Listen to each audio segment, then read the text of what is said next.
Welcome to The Plant Report, a radio show that educates about the green world one plant at a time.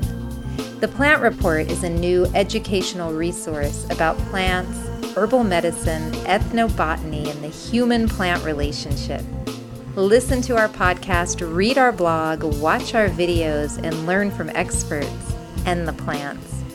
The Plant Report is a project of Sustainable World Radio and is hosted by Jill Cloutier. Thanks for listening to The Plant Report because every plant has a story. Our plant today is Goumi. To learn more, I spoke with Michael Judd, permaculturist and edible landscaping expert.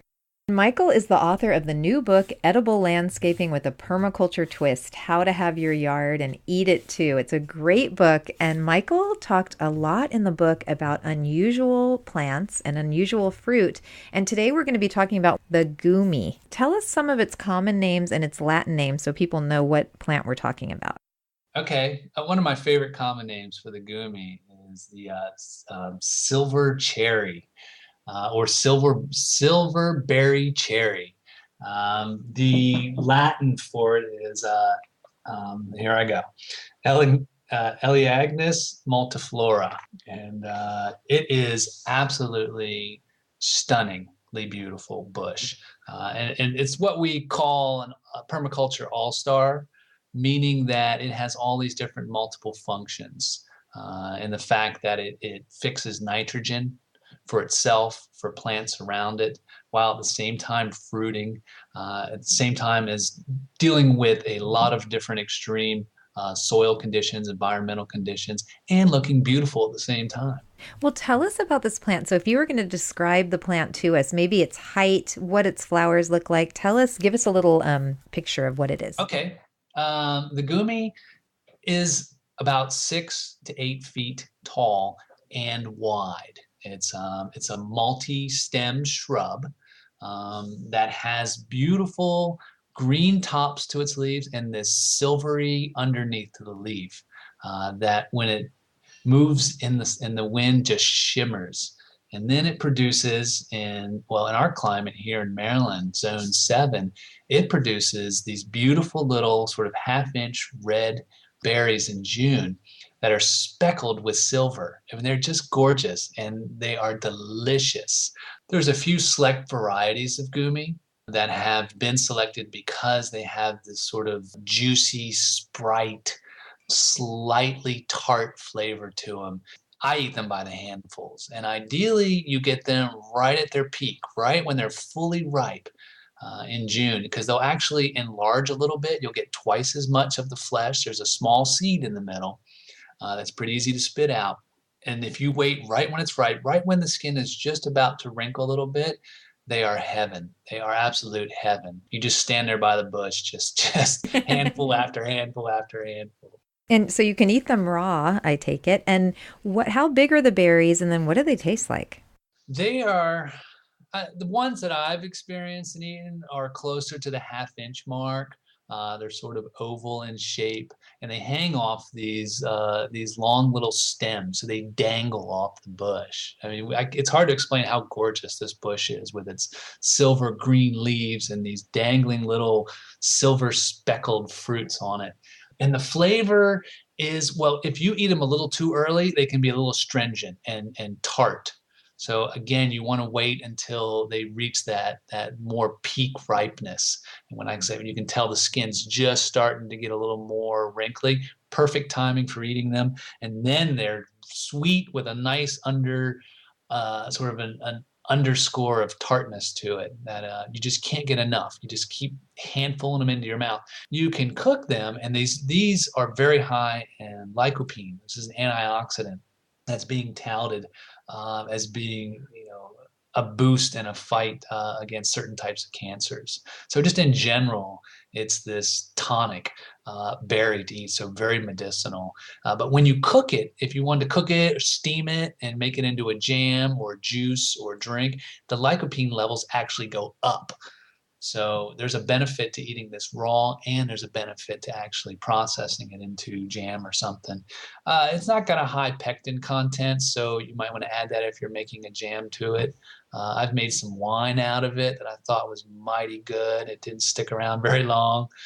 But yeah, the chickens and the birds love it. So that's why you have to stand by the bush and just eat Yeah, you them, gotta stand by because the otherwise. Yeah. I mean, they're easy to prune. I like to maintain mine at 4 or 5 feet tall. I can throw a net on them, if I have issues with the birds, which I haven't really. And they're so copious. They produce so many berries that there's plenty, for the birds and for me. The chickens love it. They just like hang around the ground underneath it. And it's one of the few plants on our landscape. We have a lot of deer where we are, and it's one of the few plants I do not fence. The deer will come by, they might nibble it, but they are not interested in it. They won't chew it down to the ground like a lot of shrubs that they will. And if anything, it just kind of gives me a little pruning. So Wow, that's fantastic for the deer not to like it, because that can be a big issue. it is a big issue where we are. And it's a tough plant in the sense that it will take a wide range of soils. It'll take a pH from 5 up to 8.5. It'll take heavy clay. It'll take a lighter, more drought tolerant type soil as well. It's good in zones 3, 4, all the way up to 9. It'll take salt spray, whether that's from your road or whether that's from living in a maritime climate.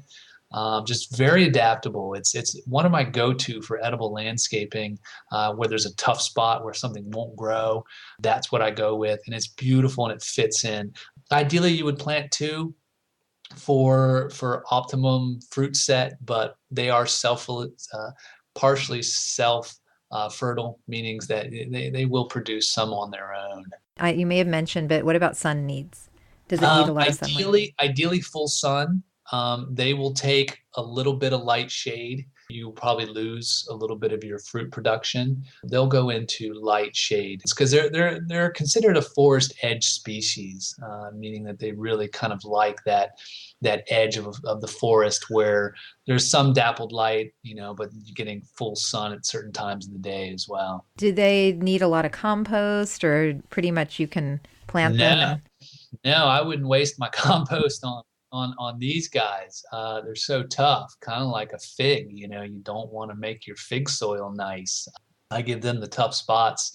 I mulch everything. I sheet mulch everything, so there's always good moisture and balance. And that moisture, especially leading up to fruit production, will help increase your harvests. If it's the bush will survive the drought, but if you've got drought, leading up to your fruit harvest, you're going to diminish or lose a lot of that. So it never hurts to certainly keep that moisture level up. But yeah, full sun, we have hot summers here, but I think it grows tough through most of the country. And how many years before it fruits? If you've taken it from a cutting, 3 years. We've got some we were munching on last year that it was only their 3rd year. And the little bush, in 3 years, they're pretty fast growing. In 3 years, our bushes were 3.5 feet tall, and they were loaded in berries. So very rewarding in that sense. And I would recommend getting a select variety rather than just a regular seedling, in the sense that you're a little more assured what you're going to get as far as production and size. But unfortunately, there's only a few select varieties that have been brought over from Asia, from Russia and Japan, where these are very popular. Do you know where the plant is native to? It's native to Russia, China, Japan, and I believe the Goumi is a Japanese word. They spell it Gumi, which I think translates as silver berry, and we find it spelled Goumi in most of our catalogs and nurseries. The 2 that you will find consistently are red gem and sweet scarlet. And these are nice companions in the sense that they're both about 6 feet tall. They pollinate each other really nicely. And they are tasty with a little bit of variation in them. Whereas, I love red gem. My wife loves a sweet scarlet. So they're great. They're a great pair to have. Burnt Ridge, I see, has a new one. I think it's Carmine. I'm going to experiment with that. But then you can easily propagate it, from cuttings, from root divisions, and I think it'll actually come pretty close from seed as well. So easy to continue propagating on your own once you buy the originals. And do the seeds need cold stratification? Yeah, I'd give them at least 2 months for that, and then they should be good to go. And I think most of what I've been told is that they will actually come pretty true to seed. And if there's a slight variation, who knows? Maybe you've come up with a new variety, and you can name it after yourself. That is fabulous. So cold stratification, for those who don't know, can you just tell us what that is? It's basically sticking seeds in your refrigerator. It's imitating the natural cycle of a winter. So the seed would normally fall on the ground, and if it survived, the birds and the varmints and whatnot, it would germinate when it had gone through a couple months of cold. So by putting it in your refrigerator, you're assuring that nothing else is going to eat it, hopefully, and then you trigger that same response. So anything else you want to add, Michael Judd, about the Goumi? It's a good mix in a food forest or a backyard mini orchard, in the sense that it's fixing nitrogen through its roots. It has these nodules on its roots that help fix nitrogen, that helps the plant grow in even poor soil. So you could put this in very poor soil. Actually, it and its relatives have been used a lot in reclaiming strip mine land, areas that have just been sort of clear cut and devastated, that don't have much topsoil, that are dry. Great spot for these guys to sort of double as a remediation plant.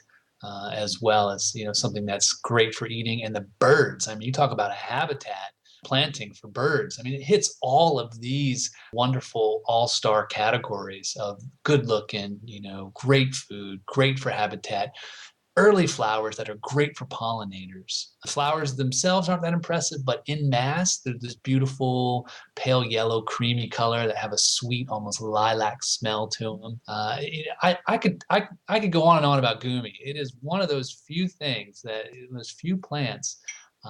are a true pleasure to grow. They're just so successful. That was fabulous. Thank you so much. Right on. Yeah, I obviously love it. Thanks for listening to The Plant Report. The Plant Report is produced by Jill Cloutier and is a project of Sustainable World Radio. For more podcasts about plants, permaculture, and ecology, visit our website, sustainableworldradio.com, and you can also find us on iTunes, Facebook, and Twitter. The Plant Report is created for educational purposes only and is not intended to diagnose, treat, cure, or prevent any health condition. Thanks for listening, and don't forget to thank the plants for everything they do.